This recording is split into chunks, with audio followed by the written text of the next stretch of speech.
Sades. Welcome back to your favorite class of the day. That would be ELA 1 with Mr. Williamson. Uh, uh, uh, uh.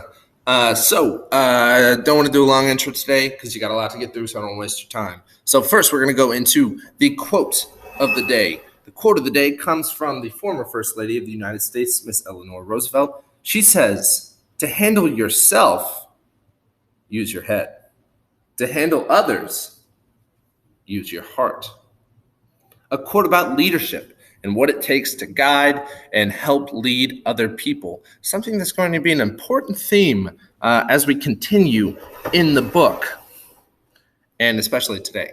Our daily objective, what we're going to be focusing on by the end of this lesson, this is what you need to be able to do. It says, I can explain the role of the conch in the selection of chief. So if you remember from yesterday's lesson, a conch is like the shell. It's a shell that they find. One of those big ones that you can maybe like hear the ocean in or blow into. So you're going to explain the role that the shell, the conch, has in selecting the chief. So by the end of the lesson, you should be able to tell me how that shell was used in selecting their leader. So before we begin reading, just a couple things. Remember, yes, you need to have your Lord of the Flies novel, and you need to be following along as I read. Why? Because today, like most days, I'm going to ask you to read some sections on your own. So you need to know where we are, be following along. It's going to help you become a better reader as we go. So remember, our objective for the day, to explain the role of the conch in the selection of chief. So where we're going to be picking up, now that you've read pages 17 through 19, we're going to be picking up a little bit past halfway on page 19 at within the diamond haze. It's the beginning of a paragraph. So you'll see it there. So go ahead, take a sec now, pause, and get to page 19 with me at within the diamond haze, and we'll start together. All right, everyone. So if you remember from yesterday's lesson, we have met Ralph and Piggy. They've kind of talked to each other. Ralph and Piggy found this conch shell, right? They started blowing into the conch shell. It made a super loud noise that you could hear really far away. And they had been blowing on it to try to get the other people on the island to come to them. So the section that you read right at the beginning, pages 17 through 19, we start to see these boys appear. One by one, we meet Johnny, a few other young boys. We meet Sam and Eric. They're twins. We'll see them throughout the novel. Sam and Eric, they'll call them. But yes, so we meet them. And now we're going to meet a group that comes together all at once. Pay attention to them. So we're going to start at within the diamond haze on page 19. Within the diamond haze of the beach, something dark was fumbling along. Ralph saw it first and watched with the intentness of his gaze, watched until the intentness of his gaze drew all eyes that way. Then the creature stepped from mirage on the clear sand, and they saw that the darkness was not all shadow, but mostly clothing. The creature was a party of boys, marching approximately in step in two parallel lines, and dressed in strangely eccentric clothing.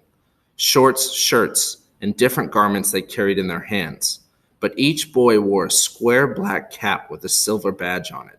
Their bodies, from throat to ankle, were hidden by black cloaks, which bore a long silver cross on the left breast, and each neck was finished off with a ham bone frill. The heat of the tropics, the descent, the search for food, and now this sweaty march along the blazing beach had given them the complexions of newly washed plums. The boy who controlled them was dressed in the same way, though his cap badge was golden. Okay, so we just meet this group from a distance. They're marching up. They're in two straight lines, okay, and they're wearing black, like, cloaks, but they move together. It looks as if they're one creature, okay? So my question to you is, why does the author call them a creature, even though there's a lot of them? He calls it like they're one creature. And what might this foreshadow, and what might this hint at towards the future? What might this foreshadow about this group of boys? Continuing on at the top of 20. When his party was about 10 yards from the platform, he shouted an order and they halted, gasping, sweating, swaying in the fierce light. The boy himself came forward, vaulted onto the platform with his cloak flying, and peered into what to him was almost complete darkness. "Where's the man with the trumpet?" Ralph, sensing his sunblindness, answered him. "There's no man with a trumpet, only me." The boy came close and peered down at Ralph, screwing up his face as he did so. What he saw of the fair-haired boy with the creamy shell on his knees did not seem to satisfy him. He turned quickly, his black cloak circling. "Isn't there a ship, then?" Inside the floating cloak was a tall, thin, and bony. Inside the floating cloak, he was tall, thin, and bony, and his hair was red beneath the black cap. His face was crumpled and freckled and ugly without silliness. Out of this face stared two light blue eyes, frustrated now, and turning, or ready to turn, to anger. "Isn't there a man here?" Ralph spoke to his back. "No, we're having a meeting. Come and join in." The group of cloaked boys began to scatter from clothesline. The tall boy shouted at them, "Choir, stand still!" Wearily obedient, the choir huddled into line and stood there swaying in the sun. Nonetheless, some began to protest faintly. "But Meridew, please, Meridew, can't we?" Then one of the boys flopped on his face in the sand and the line broke up. They heaved the fallen boy to the platform and let him lie. Meridew, his eyes staring, made the best of a bad job. "All right then, sit down. Let him alone." "But Meridew—" "He's always throwing a feint," said Meridew. "He did it in Gib, in Addis, and in Mantis over the precentor." This last piece of shot brought sniggers from the choir. Sniggers is like little little comments. Who perched like black birds on the crisscross trunks and examined Ralph with interest. Piggy asked no names. He was intimidated by this uninformed superiority and the offhand authority in Meridew's voice. He shrank to the other side of Ralph and busied himself with his glasses. Meridew turned to Ralph. "Aren't there any grown-ups?" "No." Meridew sat down on the trunk and looked around the circle. "Then we'll have to look after ourselves." Okay, so what I want you to do now, a question's going to pop up. I want you to collect 2 quotes about Jack Meridew, something that shows what kind of person he is, from page 20 and the very top of 21. 2 quotes about Jack Meridew or something that he says. He's the new character and the leader of this choir group. Continuing. Secure on the other side of Ralph, Piggy spoke timidly. "That's why Ralph made a meeting, so as we can decide what to do. We've heard names. That's Johnny, those 2, they're twins, Sam and Eric." "Which is Eric? You?" "No, you're Sam." "I'm Sam." "And I'm Eric."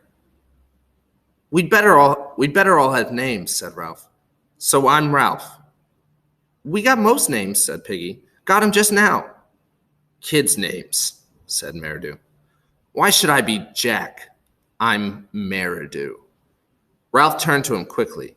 This was the voice of one who knew his own mind. "Then," went on Piggy, "that boy, I forget." "You're talking too much," said Jack Meridew. "Shut up, fatty." Laughter arose.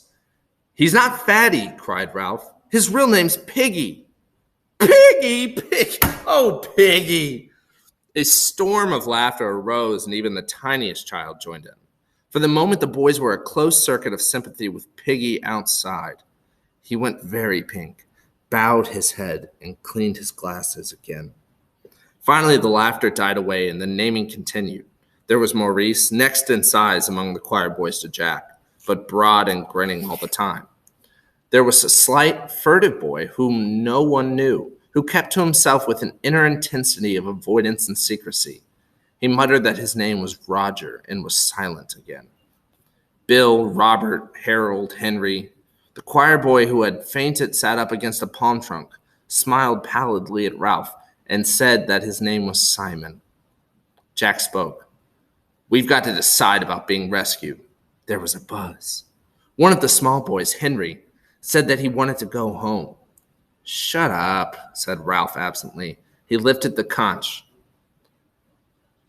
Seems to me we ought to have a chief to decide things. A chief, a chief. I ought to be chief, said Jack with simple arrogance, because I'm chapter choirist and head boy. I can sing C sharp. Another buzz. Ooh. Well then, said Jack, He hesitated. The dark boy, Roger, stirred at last and spoke up. Let's have a vote. Yes, vote for chief. Let's vote.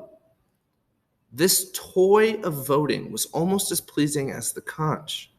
Jack started to protest, but the clamor changed from the general wish for a chief to an election by acclaim of Ralph himself. None of the boys could have found good reason for this.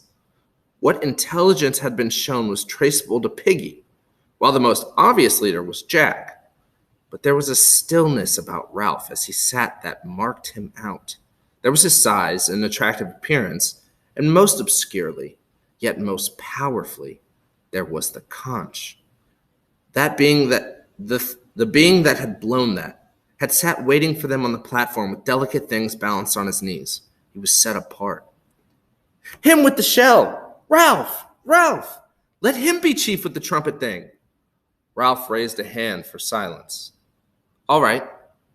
Who wants Jack to be chief? With dreary obedience, the choir raised their hand.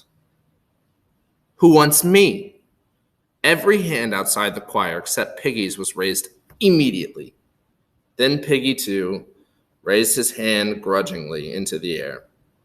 Ralph continued. I'm chief then. The circle of boys broke into applause. Even the choir applauded, and the freckles on Jack's face disappeared under a blush of mortification. Mortification meaning kind of like shame. So Jack was ashamed. He started up, then changed his mind and sat down again while the air rang. Ralph looked at him, eager to offer something. The choir belongs to you, of course. Okay, so now for your first question after the reading. The narrator, or the author of the story, when they're about to elect a chief, says about the boys that the toy of voting was almost as pleasing as the conch. The toy of voting, he calls voting a toy to the boys. Okay, so what the question is what does it show about the boys and how seriously they're taking voting for a chief when he calls it a toy of voting?